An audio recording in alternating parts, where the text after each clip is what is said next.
আমরা প্রতিনিয়ত বিভিন্ন ফাইল নিয়ে কাজ করি, যার মধ্যে অডিও, ভিডিও কিংবা ওয়েবসাইটের বিভিন্ন ফাইল নিয়ে কাজ করি। তো আমরা অনেকেই সেই ফাইলটার আসলে এক্সটেনশন সম্পর্কে জানে না। এক্সটেনশন বলতে বোঝায় সেই ফাইলটা আসলে কি ফাইল, এটা অনেকে জানে না। যেমন ওয়ার্ড ফাইলে শেষে কি লেখা থাকে? ওয়ার্ড ফাইলের শেষে লেখা থাকে ডিওসি, ডট ডিওসি।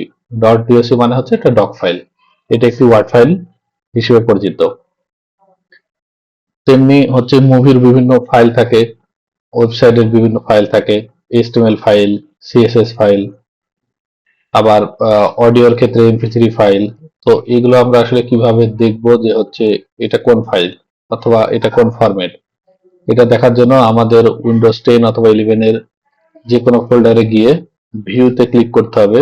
ভিউতে ক্লিক করে একদম নিচে শেষে শো অপশনটাতে ক্লিক করবেন। শো অপশনে ক্লিক করলে ফাইল নেম এক্সটেনশন নামে একটা অপশন রয়েছে, এটাতে জাস্ট ক্লিক করলেই এই ফাইলটার নাম আপনি দেখতে পাবেন। যেমন আমার এই মুভিগুলো সব এমকেভি ফাইল। অনুরূপ আমি আর একটা ফাইল দেখাচ্ছি। এই যে আমার এখানে এইচটিএমএল ফাইল রয়েছে, সিএসএস ফাইল রয়েছে। তো এইটা এই যে দেখাচ্ছে, শো করছে, কিন্তু যদি আমি ভিউ এ গিয়ে শোতে ক্লিক করে ফাইল নেম এক্সটেনশন তুলে দিই, তাহলে আমি আর এটা দেখতে পারবো না এটা কি ফাইল। এছাড়াও আরো একটি অপশন আমরা আজকে শিখবো, সেটা হচ্ছে যে ভিউতে ক্লিক করে অনেক আমরা হিডেন ফাইলে কিভাবে আমরা শো করাবো।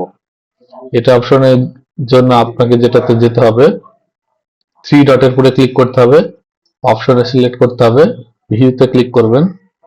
ক্লিক করে এই যে show hidden file folder and drive, এখানে ক্লিক করে অ্যাপ্লাই করে ওকে করে দিলেই আপনার ফোল্ডারে যত হিডেন ফাইল রয়েছে সেগুলো আপনি দেখতে পারবেন।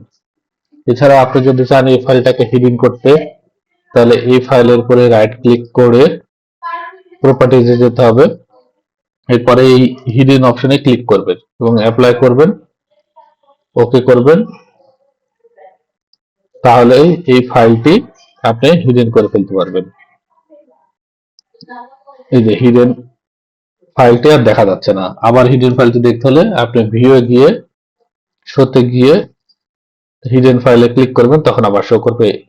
ভিউ থেকেও শো এ গিয়ে হিডেন ফাইলে শো করতে পারবেন, অথবা থ্রি ডটের মধ্যে গিয়ে অপশনে গিয়ে ভিউ, এরপরে যে শো করা আছে এবার আবার হিডেন করতে হলে don't show hidden file folder or drive, এখানে ক্লিক করে দিলে হিডেন ফাইলগুলো আর দেখা যাবে না।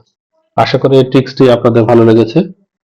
এ ধরনের আরো ট্রিক্স পেতে আমাদের চ্যানেলটি সাবস্ক্রাইব করুন।